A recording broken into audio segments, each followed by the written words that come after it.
ya timu za ligi kuu kuingia. Huu ndio ushindi mkubwa zaidi wa jumla ya mabao 8, mchezo ukiwa umezalisha jumla ya mabao 9.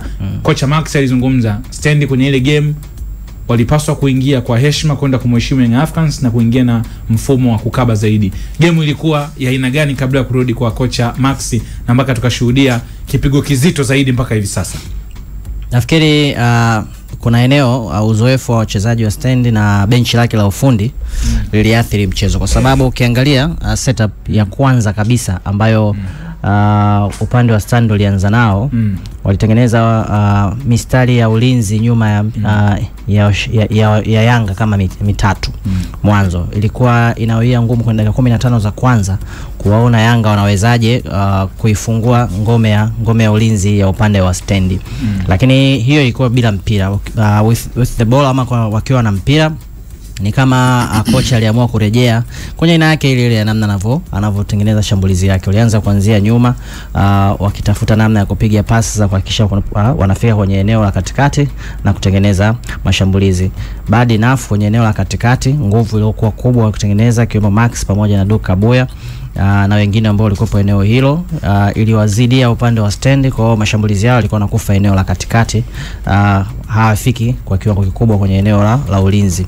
Baada ya hapo ni kama Stand walipoteza umakini, wakarahisisha mechi kwa kuongeza idadi ya timu ya washambuliaji kwenda kwenye lango la Yanga. Mwanzo kwa sababu walikuwa wanalazimishwa kuikaba ile mistari, ulikuwa unaiona na ulikuwa unaona wanapata tabu Yanga namna kuifungua game. Lakini baada ya dakika 15 za mwanzo walivyokuwa wakianzia nyuma na kutengeneza shambulizi nafika mpaka katikati, ni kama Stand waliamini okay, tukiongeza idadi ya namba kwenye eneo la ushambuliaji tunaweza tukaifungua game na tukapata walau bao dhidi ya Yanga. Hapo ndo kosa la kwanza lilipoanza, kwani ikawa urahisi sasa kumuona Chama, kumuona mtu kama Aziki kutafuta aina ya goli. Ilihitaji goli moja tu ili kuweza kuifungua game, na aina ya goli ambayo ilifungwa ni goli ambalo kwanza kwenye potholes zile ambazo walikuwa wanaziacha wakiwa wanashambulia ndipo ambapo pasi ilipigwa, na aina ya goli aliyofunga Aziki ni kama aliwanyongonyesha wapinzani. From there ilikuwa ni one way traffic, kila ambapo walifanya makosa ya umakini, kila ambapo walifanya makosa ya kuachia nafasi, kila ambapo walimwacha mchezaji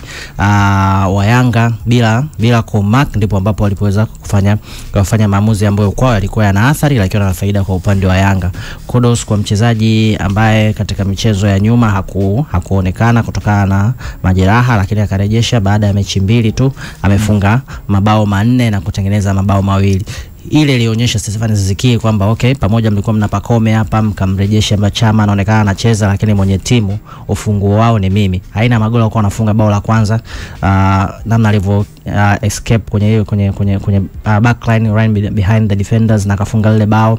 Baada ya hapo namna alivyokuwa anazipiga zile pasi, interchange yake na Chama ilikuwa very superb, hasa kutokana na kwamba hawakuwa wakiingia mwilini zaidi Stand kwenye kuwakaba. Kwa hiyo walikuwa wanarahisishia time za wao kufanya maamuzi. Bao la free kick ni tunafahamu ni identical, ni icon yake alivyopiga mashuti ya mbali, ni kama alikuwa anawa test quality Stand kuwaonyesha kwamba nyie level daraja lenu bado liko chini. Kwa hiyo hicho ndio ambacho kilitokea, na the more walivyokuwa wanacheza ni kama tu Stand walisema okay, ngoja tumalize dakika 90, lolote litakotokea litokee.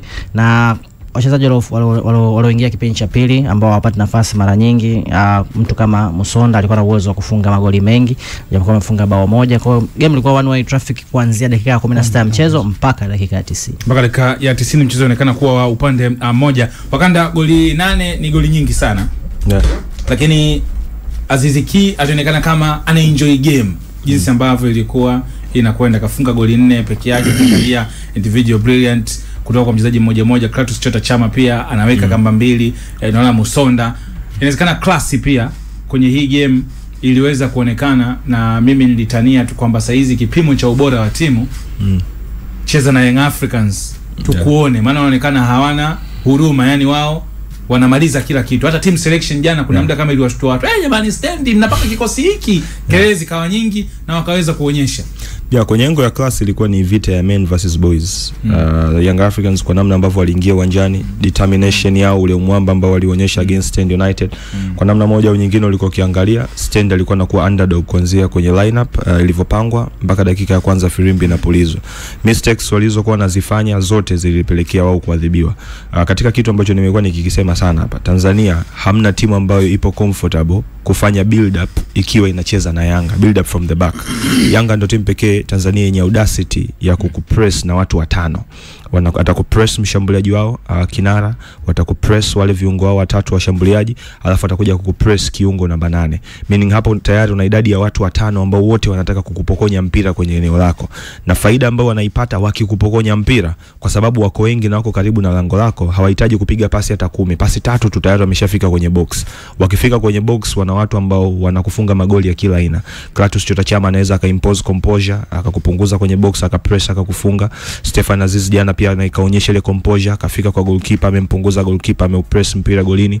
Lakini kuna moments ambazo tunazipata Prince Mpumelelo Dube anaweza akakuadhibu. Jana tumeona Kennedy Musonda one cross Stand ameshindwa kumfanyia marking, wamewafunga. So I think Stand jana kwenye homework waliokuwa naifanya, walijaribu kuplay against Young Africans, walijaribu kuonyesha kwamba okay, kama hata kama mtatufunga hebu mtufunge, lakini sisi tu tumecheza mpira. Lakini bado enough ili backfire, kwa sababu muda wote ambao walikuwa wakifanya build up kutoka nyuma, mashambulizi yao yote yalikuwa yanaishia kwenye eneo la katikati. Walikosa progressor wa mpira. I think kipindi cha pili alivyoingia bwana Side kidogo at least walikuwa na ile challenge ya kulifikia lango la Yanga. Lakini ukiangalia kipindi cha kwanza Stand walikuwa kipata mpira, mipira yao yote ilikuwa inaishia katikati. Walikuwa wanashindwa kuconnect between safu yao ya kiungo wa chini kwenda kwa washambuliaji wao. Meaning wote walikuwa wakipata mpira, kiungo mshambuliaji akipata mpira kimwangalia striker yupo kwenye ulinzi wa kina Bakari Mwamnyeto. Itabidi either arudi apige square pass ama apige back pass. Tayari unapopiga back pass unawa invite Young Africans kuongeza idadi ya watu wengi kwenye eneo lako.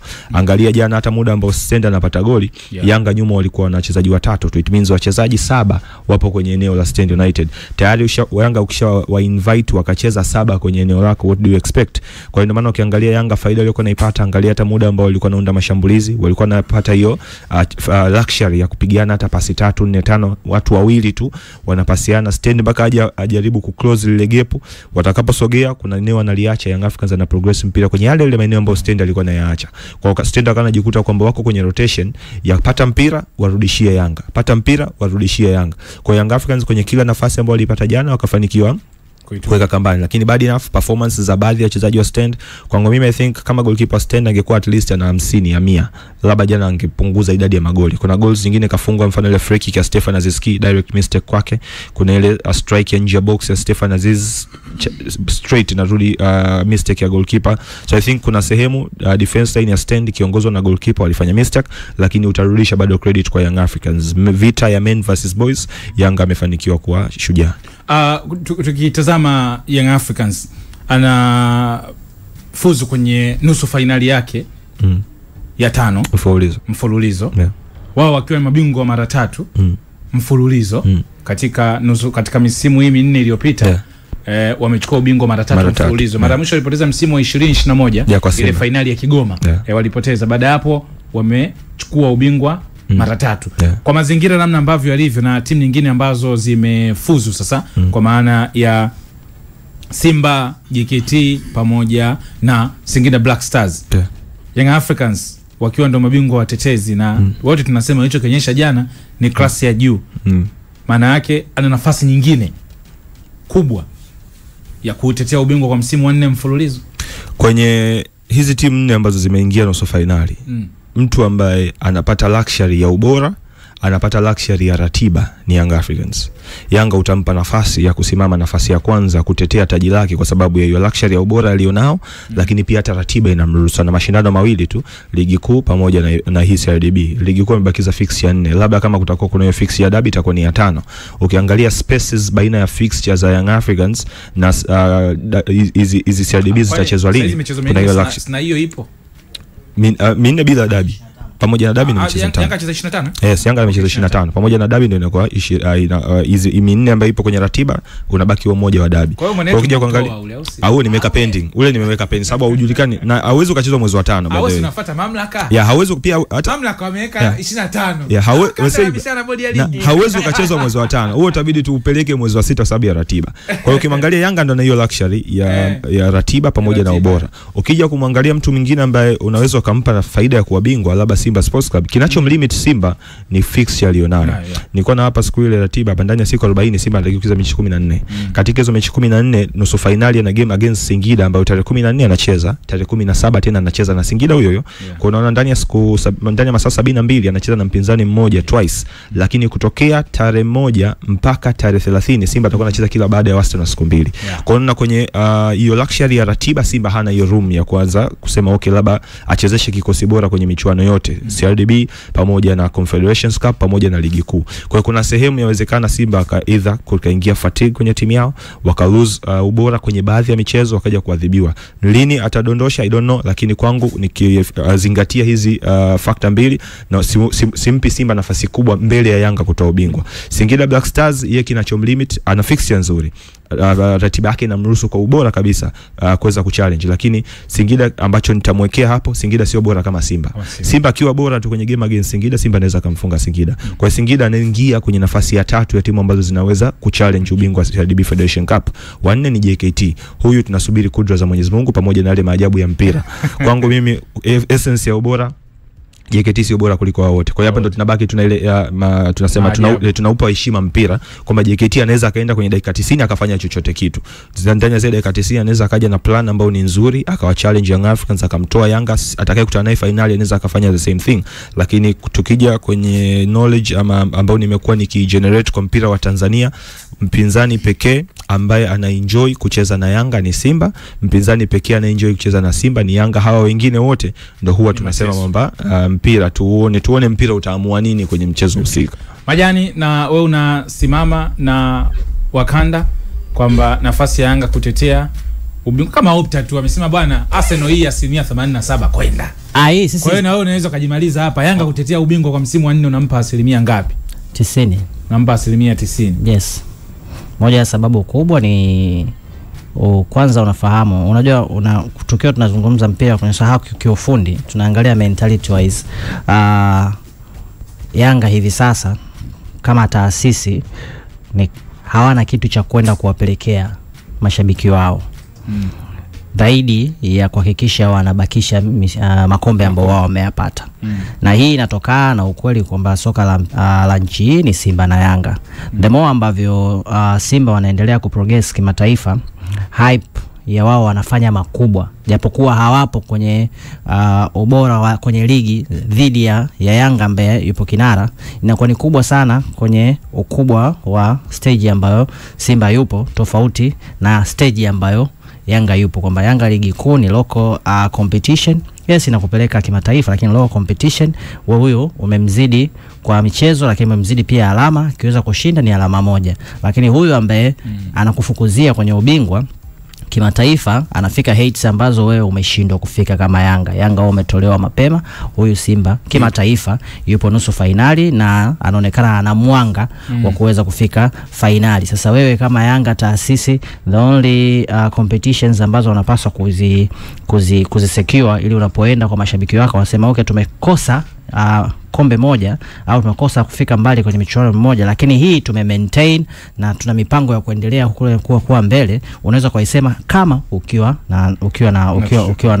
na trophies kwenye hizi ligi la ndani. Na hata ukiangalia maneno ya ndani ya corridor kwa Dar es Salaam Young Africans au namna ambavyo wana prevail malengo yao, unaona nakwambia hakuna michuano ya hivi sasa ambao Yanga wanaicheza wataingiza kikosi nje ya kikosi chao cha kwanza. Wamesema wakitoka dhidi pale KMC siku ya jana wataenda Babati, wataweka mziki, wakitoka hapo wataenda Muungano Cup, wataanza na mziki wakiwaambia watu kwamba hizi ndio tournaments ambazo sisi tunaweza tukaja tukarejea na silverware mkatuelewa. Kwa hiyo kwangu 90% plus ubora, malengo ya taasisi na the only competition ambazo zipo ndo hizo. Kwa naamini focus, nguvu kubwa watakuwa wamewekeza kwenye michuano ambayo iko mbele yao. Yes, elewa neno kwenye corridor yale yanayozungumzwa majani kwenye corridor za Yanga.